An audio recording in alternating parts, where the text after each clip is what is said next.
Guys welcome to Kiran with me channel.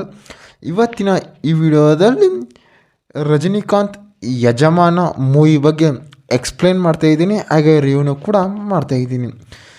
ಈ ಯಜಮಾನ ಮೂವಿಯಲ್ಲಿ ಯಾವ ಯಾವ ಹೀರೋಗಳು ನಟಿಸಿದ್ದಾರೆ ಮತ್ತು ಯಾವ ಯಾವ ಹೀರೋಯಿನ್ಗಳು ನಟಿಸಿದ್ದಾರೆ ಮತ್ತು ಈ ಮೂವಿಯ ಬಜೆಟ್ ಎಷ್ಟಾಗಿದೆ ಮತ್ತು ಈ ಮೂವಿಯ ಕಲೆಕ್ಷನ್ ಎಷ್ಟಾಗಿದೆ ಮತ್ತು ಈ ಮೂವಿಯು ಯಾವ ಯಾವ ಭಾಷೆಗಳಲ್ಲಿ ತೆರೆಗೊಂಡಿದೆ ಅಂತ ಕೂಡ ಈ ವಿಡಿಯೋದಲ್ಲಿ ನೋಡೋಣ.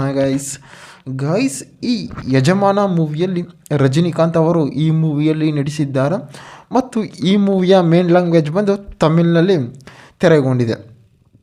ಮತ್ತು ಈ ಯಜಮಾನ ಮೂವಿಯಲ್ಲಿ ರಜನಿಕಾಂತ್ ಅವರು 1992ರಲ್ಲಿ ಮತ್ತು 93ರಲ್ಲಿ ಕೂಡ ಈ ಮೂವಿಯನ್ನು ಬಿಡುಗಡೆ ಮಾಡಿದ್ದಾರೆ ಅಂತಲೂ ಕೂಡ ಹೇಳ್ಬೋದು. ಮತ್ತು ಈ ಮೂವಿಯ ಅವ್ರದ್ದೊಂದು ಬ್ಲಾಕ್ ಬಸ್ಟರ್ ಸಿನಿಮಾವಾಗಿ ತೆರೆಗೊಂಡಿದೆ ಅಂತ ಕೂಡ ಹೇಳ್ಬೋದು. ಮತ್ತು ಕನ್ನಡದಲ್ಲಿ ಕೂಡ ಯಾವ ರೀತಿ ಯಜಮಾನ ಮೂವಿ ಇದೆ ಅಂತ ಕೂಡ ಅದೇ ರೀತಿ ಸೇಮ್ ಕಂಪ್ಯೂಟರಲ್ಲಿ ಕೂಡ ಮಾಡಿದ್ದಾರೆ.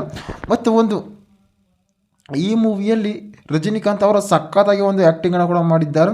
ಮತ್ತು ಈ ಮೂವಿಯಲ್ಲಿ ಡೈರೆಕ್ಟರ್ ಆಗಿರ್ಬೋದು ಮತ್ತು ಪ್ರೊಡ್ಯೂಸರ್ ಆಗಿರ್ಬೋದು, ಮ್ಯೂಸಿಕರ್ಸ್ ಆಗಿರ್ಬೋದು, ಎಲ್ಲೂ ಕೂಡ ಒಂದು ಸಕ್ಸಸ್ಸಿಂದ ಯಾವ ರೀತಿ ಒಂದು ಯಜಮಾನ ಮೂವಿ ಸಿಗುತ್ತೆ ಅಂತ ಕೂಡ ಈ ಮೂವಿಯಲ್ಲಿ ತೋರಿಸಿದ್ದಾರೆ. ಮತ್ತು ಈ ಮೂವಿಯು 1992ರಲ್ಲಿ ತೆರೆಗೊಂಡಿದ್ದು ಆವಾಗಲೇ ಕೂಡ ಬ್ಲಾಕ್ ಬಸ್ಟರ್ ಮೂವಿಯಾಗಿದೆ ಅಂತಲೂ ಕೂಡ ಹೇಳ್ಬೋದು.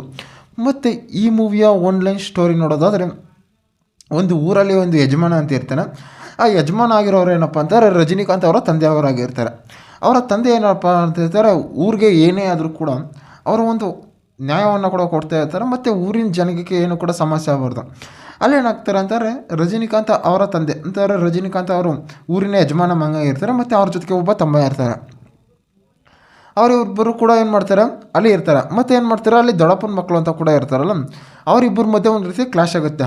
ಅಂತಾರೆ, ಇವನು ಮಗನಿಗೆ ಈ ರೀತಿ ಯೋಚನೆ ಮಾಡ್ತಾನೆ, ನಮ್ಮ ಮಕ್ಕಳಿಗೆ ಏನಾಗುತ್ತೆ ಅಂತಾರೆ. ರಜನಿಕಾಂತ್ ಅವರ ತಂದೆ ಎಲ್ಲರೂ ಕೂಡ ಒಂದೇ ಸಮ ನೋಡ್ತಾ ಇರ್ತಾರೆ. ಆದರೆ ಅಲ್ಲಿ ಇರೋ ಯಾರೋ ಫ್ರೆಂಡ್ಸ್ಗಳಾಗೋ ಮತ್ತು ಫ್ಯಾಮಿಲೀಸ್ ಆಗಿರ್ಬೋದು, ಇವರನ್ನ ಒಂದು ರೀತಿ ದುಶ್ಮನ್ ರೀತಿ ನೋಡ್ತಾ ಇರ್ತಾರೆ ಗೈಸ್. ಅವಾಗ ಏನಾಗುತ್ತೆ, ರಜನಿಕಾಂತ್ ಅವರ ತಂದೆ ಕೂಡ ಅಲ್ಲಿ ಹೋಗ್ತಾರೆ ಒಂದು ಪ್ರಚಾರ ಮಾಡೋಕ್ಕೆ. ಅಲ್ಲಿ ಏನೋ ಒಂದು ಅವಶ್ಯಕತೆವಾಗಿ ರಜನಿಕಾಂತ್ ಅವರು ಅಲ್ಲಿ ಸುತ್ತೋಗ್ತಾರೆ ಅಂತಲೂ ಕೂಡ ಹೇಳ್ಬೋದು, ಅವರ ತಂದೆ ಕೂಡ. ಅವಾಗ ಏನು ಮಾಡ್ತಾರೆ, ಅಲ್ಲಿ ರಜನಿಕಾಂತ್ ಅವರು ಆಳ್ಕೆಯನ್ನು ಕೂಡ ಮಾಡ್ತಾರೆ. ಆಳ್ಕೆಯನ್ನು ಮಾಡಿ ಒಂದು ಊರಿಗೆ ಯಾವ ರೀತಿ ಒಂದು ಫೆಸಿಲಿಟಿಯನ್ನು ಕೂಡ ಬರಬೇಕು ಮತ್ತು ಊರಿನ ಜನಗಳನ್ನ ಯಾವ ರೀತಿ ನೋಡ್ಕೋಬೇಕು ಅಂತ ಕೂಡ ಈ ಮೂವಿಯಲ್ಲಿ ತೋರಿಸಿದ್ದಾರೆ. ಮತ್ತು ಈ ಯಜಮಾನ ಮೂವಿಯು ಒಂದು ಎಂಟರ್ಟೈನ್ಮೆಂಟ್ ಮೂವಿಯಾಗಿ, ಥ್ರಿಲ್ಲಿಂಗ್ ಮೂವಿಯಾಗಿ ತೆರೆಗೊಂಡಿದೆ ಅಂತ ಕೂಡ ಹೇಳ್ಬೋದು. ಮತ್ತು ಈ ಮೂವಿಯಲ್ಲಿ ಲವ್ ಸ್ಟೋರಿ ಆಗಿರ್ಬೋದು ಮತ್ತು ಹಲವಾರು ಸೀನ್ಸ್ಗಳಾಗಿರ್ಬೋದು ಸಖತ್ತಾಗಿ ಕೂಡ ಕೊಟ್ಟಿದ್ದಾರೆ. ಮತ್ತು ಈ ಮೂವಿಯಲ್ಲಿ ಲವ್ ಸ್ಟೋರಿ ಕೂಡ ಮತ್ತು ಸಾಂಗ್ಸ್ಗಳು ಕೂಡ ಸಖತ್ತಾಗಿ ಕೂಡ ಕೊಟ್ಟಿದ್ದಾರೆ ಅಂತಲೂ ಕೂಡ ಹೇಳ್ಬೋದು ಗೈಸ್. ಮತ್ತು ನನ್ನ ಪ್ರಕಾರ ಈ ಯಜಮಾನ ಮೂವಿಯು ಒಂದು ಎಂಟರ್ಟೈನ್ಮೆಂಟ್ ಮೂವಿಯಾಗಿ, ಥ್ರಿಲ್ಲಿಂಗ್ ಮೂವಿಯಾಗಿ ತೆರೆಗೊಂಡಿದೆ ಗೈಸ್. ಇದೇ ರೀತಿ ಮೂವಿ ಅಪ್ಡೇಟ್ಗಾಗಿ ಕಿರಣ್ ವಿತ್ ಮೀ ಚಾನಲ್ನ ಸಬ್ಸ್ಕ್ರೈಬ್ ಮಾಡ್ಕೊಳ್ಳಿ ಗೈಸ್.